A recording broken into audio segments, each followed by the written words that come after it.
안녕하세요. 지난 수면 영상 올리고 나서 댓글을 진짜 많이 읽어봤습니다.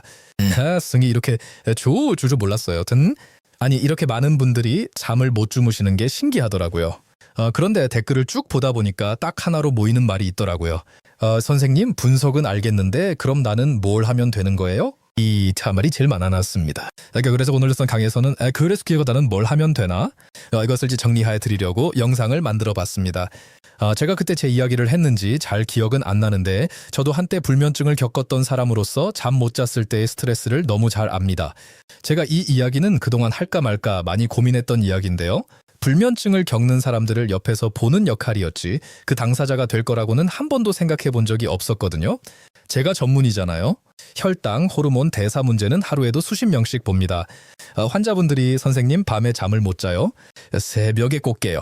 이 여러 말씀하시면 속으로는 이렇게 생각했죠. 이건 생활 습관 문제다. 스트레스겠지. 나이 들면 다 그렇지. 근데요, 정작 제 이야기가 되니까 그렇게 간단하지 않더라고요. 제가 불면증을 겪게 된 건 어느 날 갑자기는 아니었어요. 왜 그냥 요즘 좀 피곤하네. 이 정도였어요. 잠들기까지 시간이 조금씩 길어졌고 새벽에 한 번씩 깨기 시작했습니다.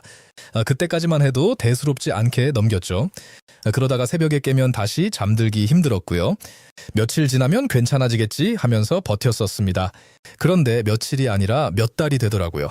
제가 불면증 겪을 때 제일 힘들었던 건 잠을 못 잔다는 사실 자체보다 대체 왜 그런지 모르겠다는 거였습니다. 하루 종일 진료 보고 몸도 피곤하고 운동도 나름 하면서 관리한다고 했는데 막상 밤에 누우면 눈은 감기는데 잠이 안 오더군요.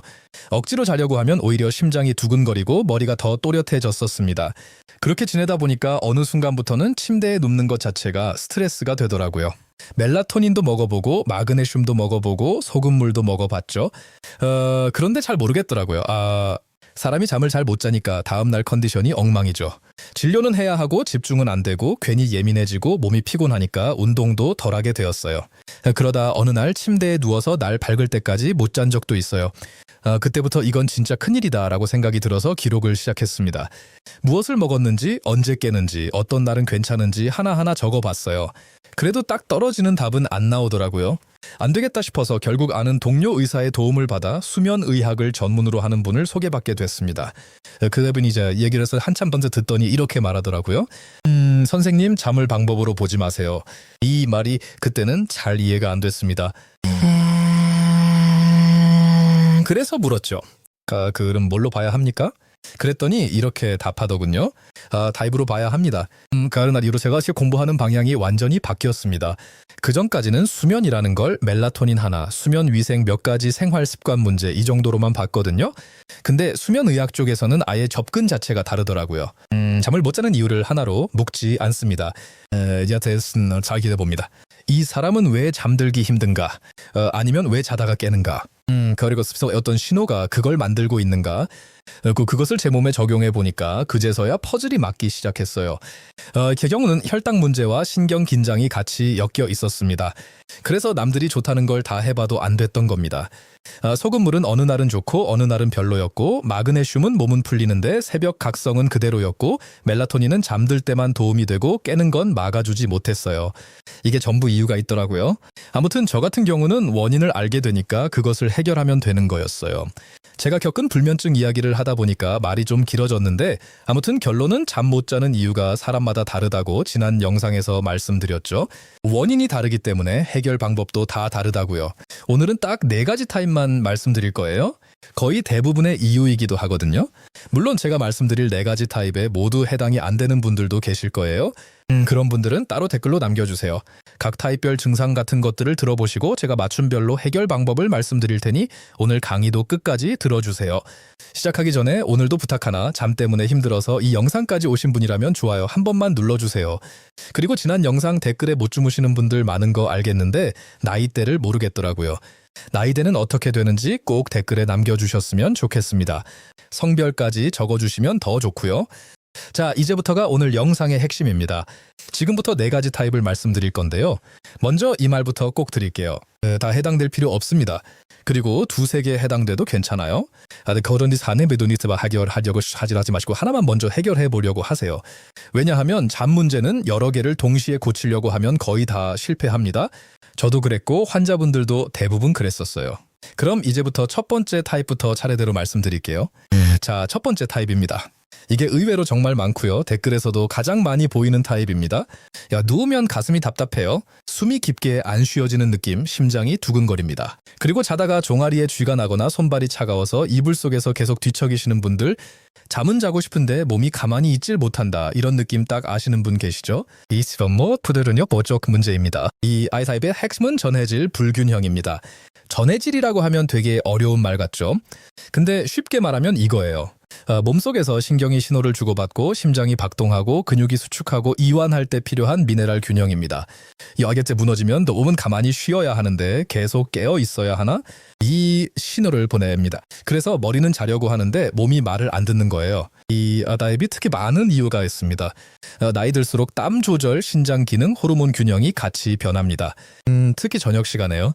하루 종일 활동하고 물도 많이 마셨고 땀도 나고 소변도 보고 나면 밤이 되면서 몸속 전해질 농도가 슬슬 흔들리기 시작해요. 근데 그 자리 이전 그 상태로 누우면 몸이 불안해지는 거예요. 그래서 누웠을 때 심장이 괜히 빨라지고 숨이 얕아지고 가슴이 답답해집니다. 그러니까 어렴풋에서 제일 중요한 해결 포인트는 뭘까요? 전해질 불균형이니까 이것을 맞춰주면 되는 거예요. 방법은 딱 하나입니다. 바로 소금물. 요즘 소금물 먹으라는 영상 많이 보셨죠?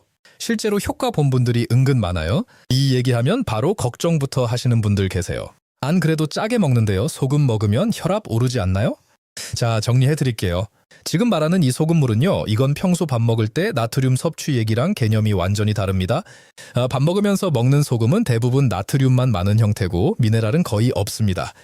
그래서 많이 먹으면 혈압이 올라가는 방향으로 작용을 해요.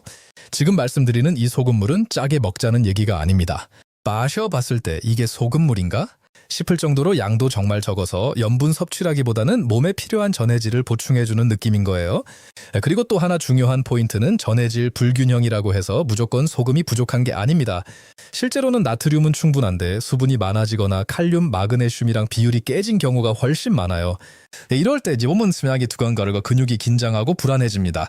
밤에 누우면 이 신호가 더 크게 느껴지고요. 소금물 드시는 방법 빠르게 말씀드릴게요.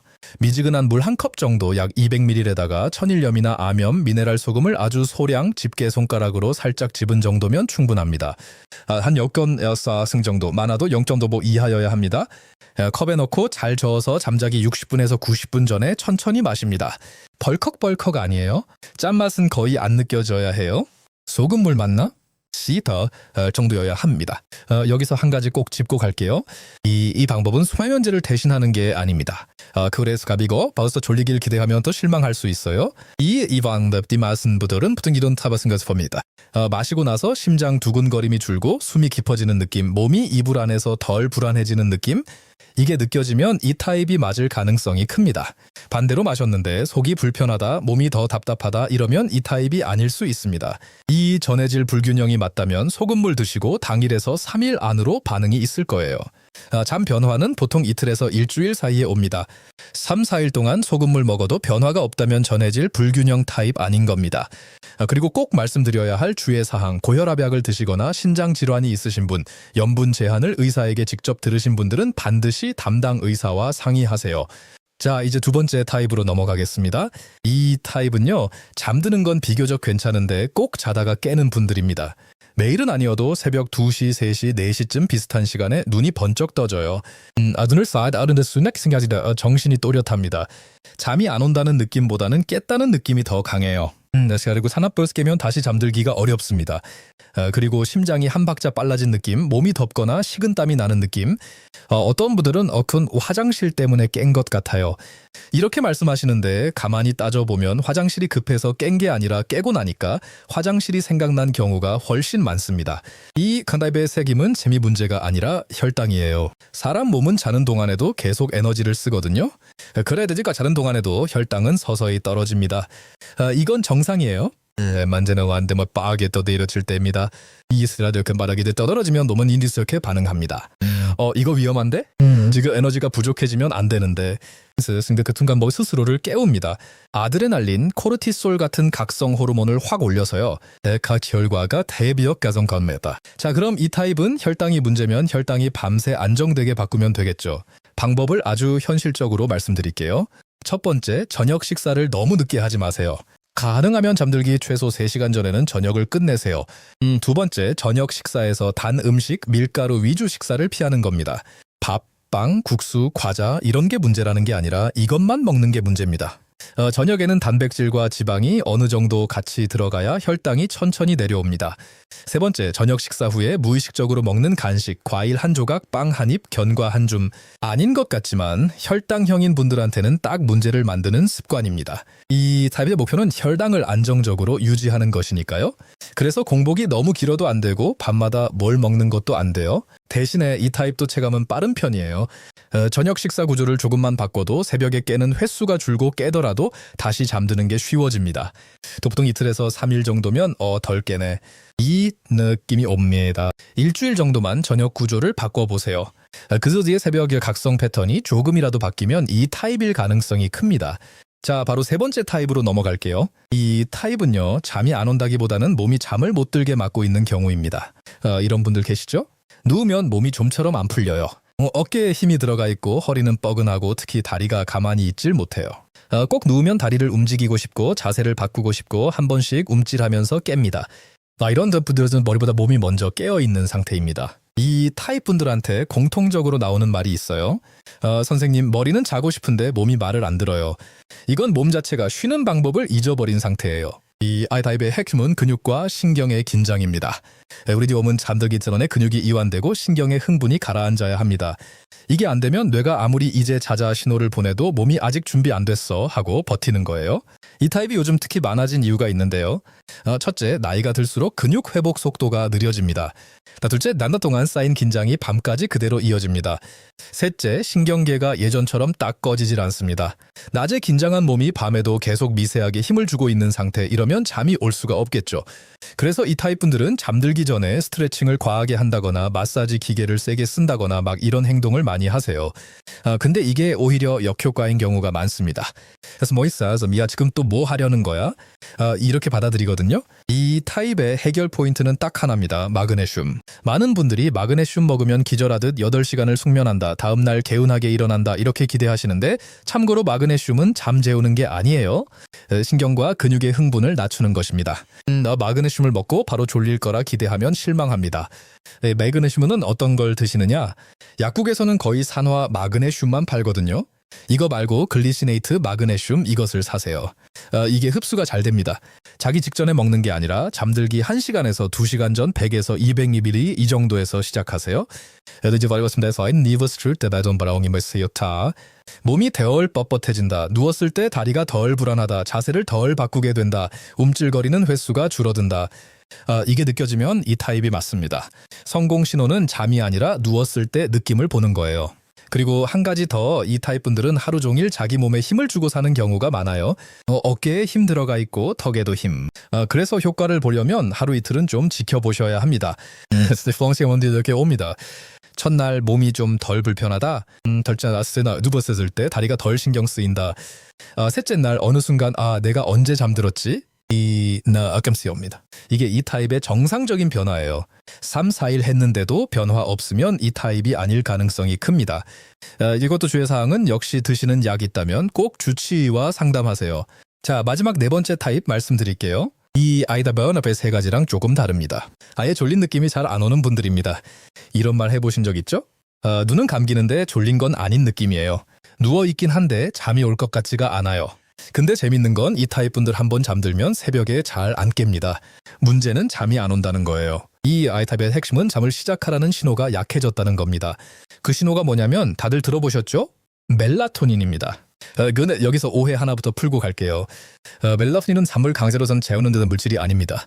이건 이제 잘 시간이야 라고 알려주는 안내 방송 같은 역할이에요. 내 방송이 안 나면 몸은 언제 자야 할지 헷갈립니다.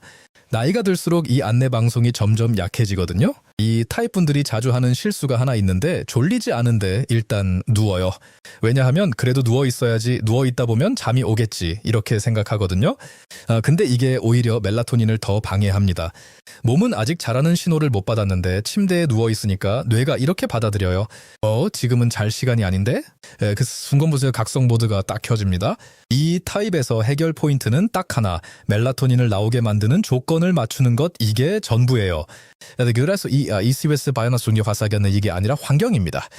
특히 빛과 시간. 미너트 나야 할 건, 멀리 좀 맞추려 그대스 높이 좀 재었네. 졸림이 온 다음에 들어가야 합니다. 그럼 이 졸림을 어떻게 만드느냐? 면역 사심이 굉장히 중요합니다. 아침에 햇빛을 제대로 못 보면 밤에 멜라토닌이 잘 안 나오거든요. 아침에 잠깐이라도 밝은 빛을 보는 것, 그리고 활동을 하세요. 사람 몸이 에너지를 써야 저녁에 피곤하죠. 밥 먹고 계속 누워있거나 앉아있으면 에너지를 쓸 데가 없어요. 아침이든 낮에 햇빛을 받으며 산책을 하시고 운동이든 뭐든 움직이는 겁니다. 애교술에 거친 저녁 9시 이후에는 조명을 조금 낮춥니다.